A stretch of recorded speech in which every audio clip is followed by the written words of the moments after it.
Δυστυχώς η μετεωρολογική υπηρεσία έπεσε έξω στις εκτιμήσεις της.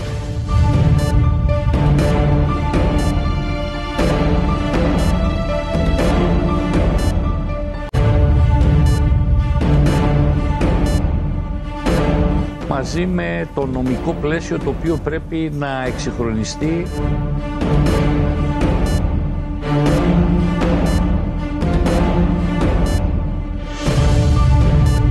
Γιατί η πυροσβεστική της Θεσσαλονίκης έχει μόνο 3 αντλίες.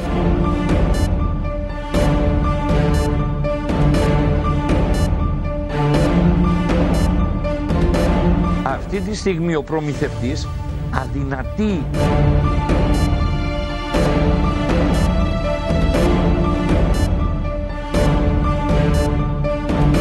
η νομοθεσία μας έχει στραγγαλίσει, πιθανόν για λόγους διαφάνειας και νομιμότητας.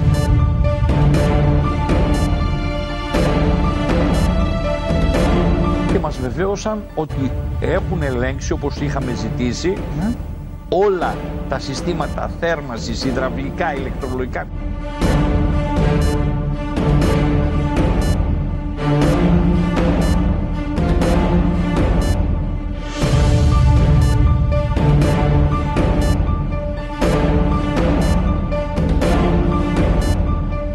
Εμείς εχθές πήραμε απόφαση για σήμερα στη Νεάπολη και στον Άγιο Παύλο, που ήταν σε καλύτερη κατάσταση, δουλέψαν τα σχολεία. Πάντως στη Νεάπολη τα παιδιά τα διώξανε.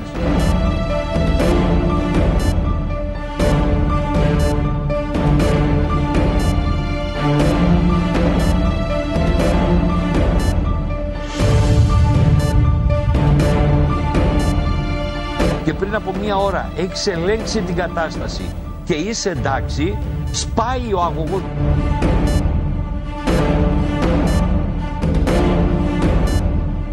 Και επί 3 ώρες τα μεσάνυχτα, μέχρι τις 3:30 τα μεσάνυχτα, στο πενταψήφιο νούμερο της ΕΙΑ, προσπαθούσαμε να βρούμε συνεργείο.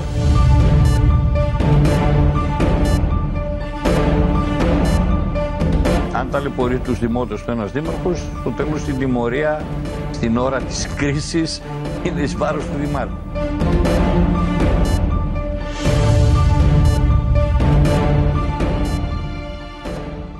Καλή υπομονή.